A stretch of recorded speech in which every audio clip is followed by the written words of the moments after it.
Alright, welcome to our second lecture on curve sketching.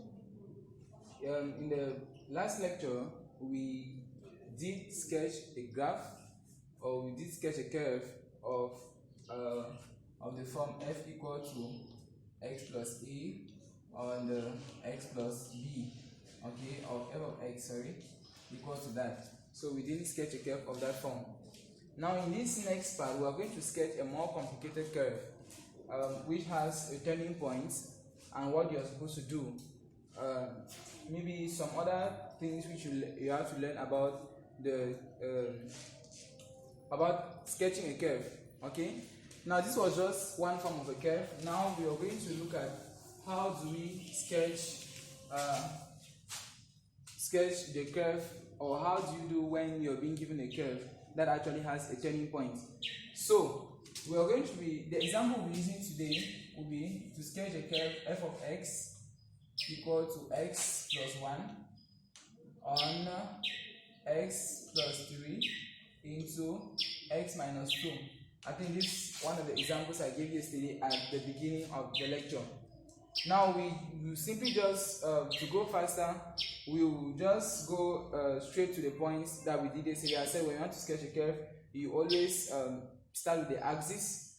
From the axis you go to the asymptotes. From the asymptotes you move to the turning point. From the turning point you get the excluded regions, and from the excluded regions, of course, you get to the curve itself proper.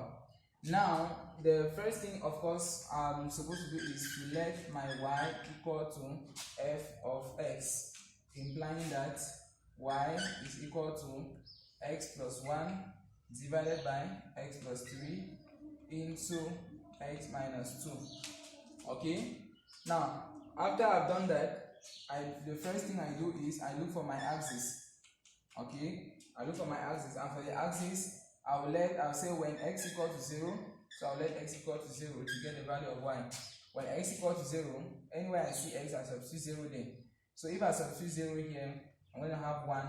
If I substitute 0 here, I have 3. Substitute 0 here, I have negative 2. So the answer will be negative, y will be equal to negative 1 on 6. Alright? Because it's 1 over negative 6, which will give us negative 1 on 6. That's the value of y. So we have the point 0, negative 1 over 6. Okay? And then the next point we have is, you can say when y equal to 0, x will be equal to. Now, of course, when y equal to 0, you replace 0 here and then you cross multiply to make x a subject of the formula. And when you do that, you find out that x plus 1 will be equal to 0, implying that x equal to negative 1. So x will be equal to negative 1. So we have the point negative 1, 0. Our x is negative 1 and our y is 0. Okay? Then after you have looked for the axis, the next thing you go to are the asymptotes. The next point you go to are the asymptotes. You go to the asymptotes. Now for the asymptotes, what you do is you get the vertical asymptote and you get the horizontal asymptote. Now yesterday we did saw that we did see that for you to get the horizontal vertical asymptote, you equate the denominator to 0. So for vertical asymptote, I will let x plus 3 into x minus 2 to be equal to 0. Now once I've done that, of course, if it was a quadratic equation as complete without being simplified in this form, I have to solve it to get my values of x. But now it is already in the simplified form, so I will not have to stress. I will say either, so this implies that, this implies that x equal to negative 3 or x will be equal to negative 2. Sorry, or x equal to 2. So those are your two values for the vertical asymptotes. Okay, so we have x equal to negative 3 or x equal to 2. And for the horizontal asymptotes, yesterday I told you that you are going to look for the limit as x tends to infinity. Alright, and I did show you how to get it. But in this case, it's actually going to be different. That is why I had to plot a curve of this type to you, or I had to sketch a curve of this form. Now, if you look at it, if you open this bracket, you're going to have a quadratic equation in the numerator, in the denominator, and of course, this is a linear function here. So for this kind of function, for the fact that the degree of x in the numerator is less than the degree of x in the denominator, it implies that the x-axis is going to be our horizontal asymptote. You see, it is different from what we did in the last video. All right. So you say since degree of x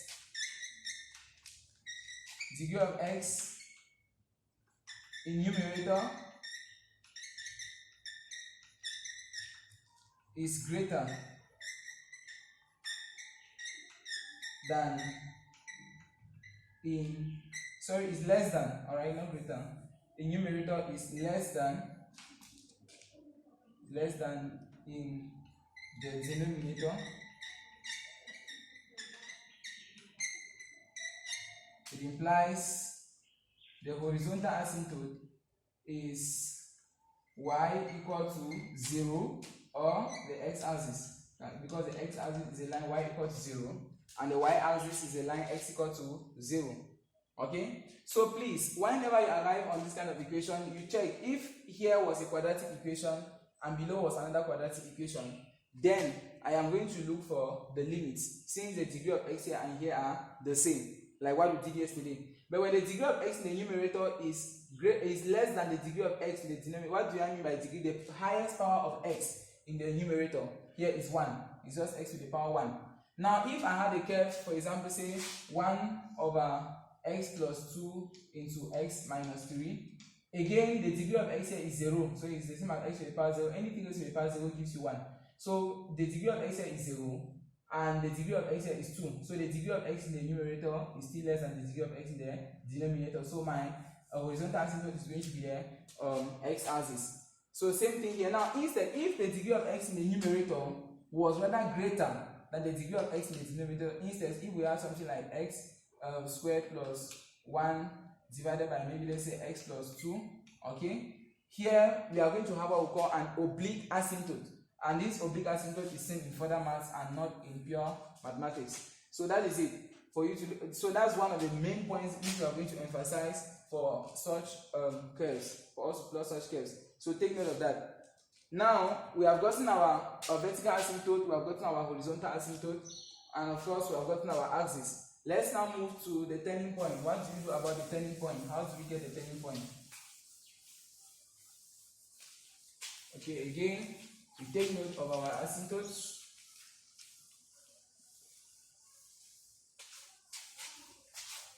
So we just write it somewhere here.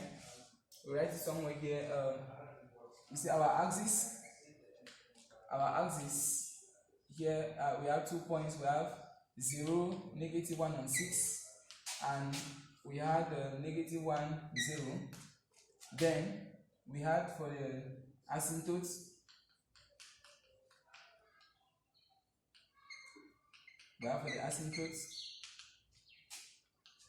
you have for asymptotes, okay, we had x equal to negative 3, and we had x equal to to 2.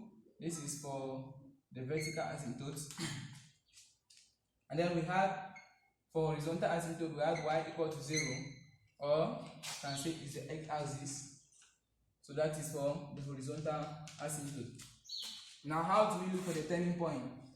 The turning point, of course, is done by, remember, y is equal to, so we are looking for our turning point.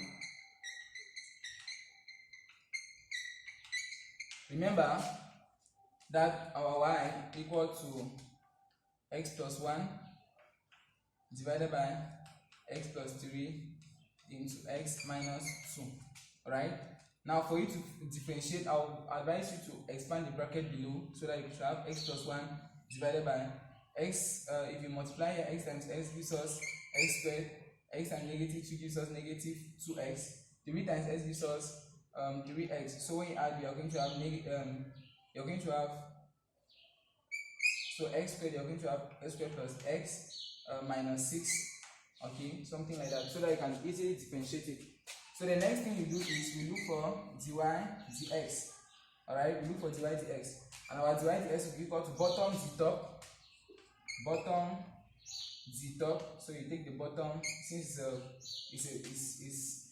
it is a fraction, x plus 1 over x squared plus x minus 6. We use the quotient rule. So bottom the top gives us 1 minus top.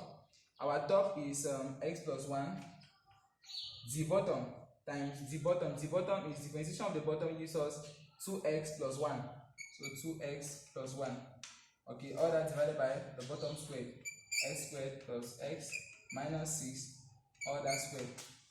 Okay, and so we can now be able to say that our dy dx, alright, is equal to, so if I expand this bracket, I'm going to have, if I expand this one up here, I'll have, of course, x squared plus x minus 6.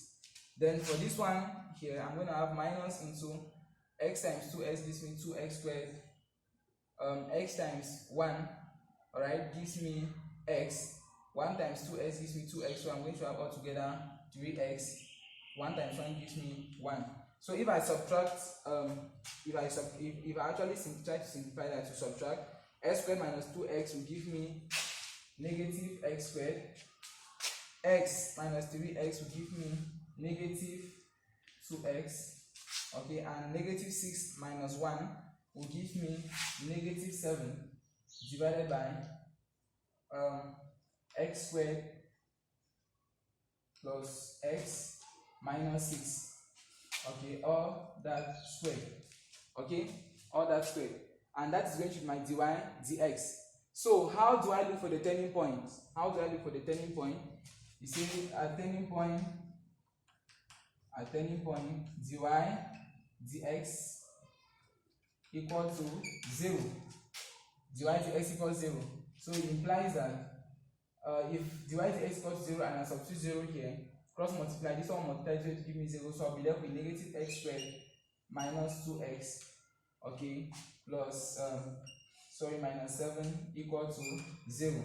So implying that my x squared, okay, I can divide all through by negative 1 to have x squared plus 2x plus 7 equals 0. So actually there are no two factors there of 7 that you can be able to add to give you 2x and you multiply to give you 7. So let's try to use a product rule, or the formula method to calculate the value of x in a quadratic equation. So x will be equal to negative b is negative, our b is negative 2 plus or minus the square root of b squared, which is our b squared here is 4, okay, minus 4ac, our a is 1 and our c is 7, so times 7, alright, all that divided by 2 into 1. Now when you look at it, this root is going to be a complex root, okay, this is going to be a complex root, and so there is no turning point for this particular graph again. So you just say the root is complex, okay. See, why is it complex? Because this one will be 4 times 7 will give me 28. 4 minus 28 is negative 24, and square root of a negative number is complex. So since we know that it is complex, then say the roots are complex, okay.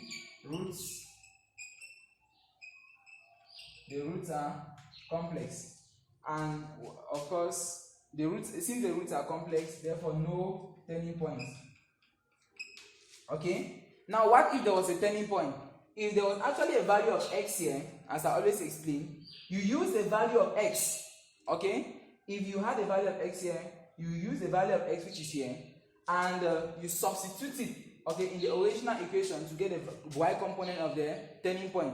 Then you now use that turning point, of course, you use what we call the gradient method to know if it is a maximum turning point or a minimum turning point. But in this case, okay, I will make sure that we try to plot a graph at least that has a turning point, so that when you should know how to treat an equation that has a turning point. If there is a turning point, you know what to do to determine if it is a maximum turning point or a minimum turning point. Okay, so that's it. That's that for this. So there is no turning point since the roots are complex. Alright, there is no turning point since the roots are complex. Again. So now no turning point since roots are complex. Alright, since roots are complex. So we now move to the excluded regions. Excluded regions. Now for the excluded regions, of course, I said you let both the numerator to be equal to 0 and the denominator to be equal to 0. Our numerator, you look for the what we call the critical values. Critical values. Now for the critical values, you let the numerators be equal to 0. So x plus 1 equal to 0 implies that x will be equal to negative 1. Alright? And x plus 3 into x minus 2 equal to 0 implies that x equal to negative 3 and x equal to 2. Okay? So we have the three values of x there. So what we do is that we arrange these three values of x in increasing order. We arrange it in increasing order. So if we want to arrange it in increasing order, we leave from x. So we have x negative 3, we have our negative 1, and then we finally have 2. The one we now have negative 3, negative 1, and 2, we are now going to create an inequality table. Now that inequality table will help us to know where the graph is at any point. So below negative 3, where is the graph going to be located? In between negative 3 and negative 1, where is the graph going to be? In between negative 1 and 2, where will the graph fall? And above 2, where is the graph going to be located? Okay, so that is it for that. So we know that there is no turning point for the graph, and we know our asymptotes. Okay, we have our asymptotes, we have our critical values. Now let's look at the excluded regions. Excluded regions. I'll tell you what to do for the excluded regions to get the critical values. Then you now create an inequality table. Now when you create an inequality table, for the inequality table, you write the function here. The function will be x plus 1 divided by x plus 3 into x minus 2. So you now create an inequality table by saying x less than negative 3. That was our lowest value of x there. Negative 3 less than x less than negative 1. Negative 1 less than x less than 2. And finally x greater than 2. So depending on the number of values that you have, if you have 2 critical values, you are going to have 3 columns. If you have 4 critical values, you are going to have, of course, 5 columns. Like here we have 3 critical values, but we have 4 columns. Okay, so the only one which is greater than is the last one. So below negative 3, less than negative 3, okay, we take negative 4. If we substitute negative 4 in the numerator here, where you have x, you are going to have a negative number. So negative 4 plus 1 gives us a negative number, divided by, if we put a negative here, we have negative. Okay, here you are going to have negative 1, and here you are going to have negative 6. So when you multiply negative and negative, it gives you positive. So the denominator will give us positive. So negative over positive gives us negative. And in between negative 3 and negative 1, we can talk about negative 2. So negative 2 substituted here will give us, numerator will give us negative. The denominator will give us negative 2 plus 3 will give us 1. Here will give us negative. So positive and negative will give us negative, which will finally result to positive. In between negative 1 and 2, we have 0. If we put 0 here, we are going to have a positive number. And below, if you put 0, you are going to have negative. So we result to negative. And above 2, if you substitute it, you are going to have positive over positive. An example there is 3. You can take 3 as a value. You put positive over positive, give us positive. So it means that below negative 3, the graph falls in the negative region. In between negative 3 and negative 1, the graph falls in the positive region. And the same thing here, and greater than negative 2, greater than 2, the graph will fall in the positive region. Okay? So that is just all the graph tells us. Or that is what the excluded region is going to tell us. So please, you take note of this point so that by the time we are plotting, we should know exactly, take note of the asymptotes, take note of the axis. Okay?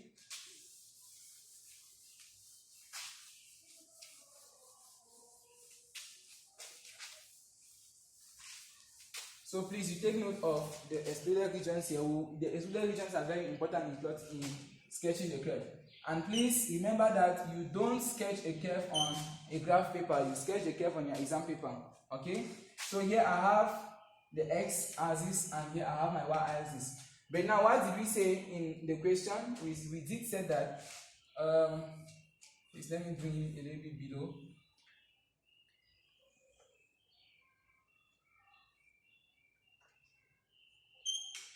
Okay, so please, I think I can take off part of this. I think you can write it in your book. Let me take off part of this so we can be able to have space. Okay, so I have this. Now what happens? This is 1, 2, 3, 4. You don't sketch a curve on your graph paper, you sketch it in your book. Here we can have -1, -2. It's a sketch. -3, -4. There are 1, 2, 3, 4. -1, -2, -3, -4. Okay, you are not obliged to number up to 4. I'm just the one that decided to do this. You can extend yours. I'm just doing it based on the values I have. So the very first thing that comes to my mind is my x-axis is an asymptote. Remember, the x-axis was said to be an asymptote since the degree of x in the denominator was less than the degree of x in the numerator. So the degree of x in the numerator was less than the degree of x in the denominator. So we said the x-axis was an asymptote. So you represent your asymptotes with broken lines. So your x-axis is supposed to be represented with broken lines since it is an asymptote. Okay, it is an asymptote. Okay, you represent your x-axis with broken lines. Now, one of our asymptotes, for the vertical asymptotes, we had x equal to -3. Okay, we had x equal to -3, and we had x equal to 2. So those were our vertical asymptotes which we had. Alright, then the next thing is you look for you go to your axis. The first you now plot your axis on the curve to know specifically where the graph is going to be passing. So on the curve we had 0, -1/6. 0 was for the value of x, and the -1/6 was for y. So it means it is somewhere here. Let's just say -1/6 will lie somewhere here. Okay, and then for the other point was -1, 0. -1, 0. So it's a point like this. Okay. Now, the next thing is that we now move to the excluded regions. Okay. Remember that the excluded region tells us where the graph is going to fall at any particular point. So below -3 for x less than -3, the graph falls in the negative region. Alright, the graph falls in the negative region, telling us that it's going to be below here. Okay, in this region here, it will not be above because this is a positive region and this is a negative region. So the graph approaches but never touches the asymptote. Okay, the curve approaches but never touches the asymptote. So you're going to have something like this. The curve will approach but it will never touch the asymptote. Okay, so this is going to be the curve for y equal to x plus 1 divided by x plus 3 into x minus 2. Okay, we now move to the next. In between greater than -3, alright, greater than -3 and less than 1. Where does the graph fall? The graph falls in the positive region. So it means that the graph is going to be in this region here. Then you must pass through this point because this indicates that the graph is supposed to pass through this point. Okay, that's why we have our axis. So the graph falls in the positive region. Alright, the graph falls in the positive region and then comes towards this part. Okay, then the next thing is in between -1, alright, and 2. In between -1 and 2, the graph falls in the negative region. So this is telling us that the graph will come like this. The graph will be somehow like this. Okay, it falls in the negative region, so the graph will be like this. Okay, approaches but never touches the asymptote. Alright, but now you ask me that the x-axis is a horizontal asymptote. Why is the curve not passing? Why is the curve crossing it? That is the characteristic of some curves. Alright. Now, in those kind of cases, you just make sure that it passes through the points. If the points actually lie on the x-axis, you make sure that the graph passes through the points. And then greater than 3 or greater than 2, the graph falls in a positive region. So your curve is going to be somehow like this. Okay. So your curve is going to approach, but you never touch the x-axis at this point. Neither is it going to touch the vertical asymptote. And so that is all about the creation. So these are not characteristics here. You can have some curves that are going to touch that point. So we have seen one very important thing here. How do you get the asymptote, how do you get a horizontal asymptote when the degree of x in the numerator is less than the degree of x in the denominator? So thank you very much. I'll make sure we get another video where we are going to have a turning point and we see how to treat a turning point. God bless you.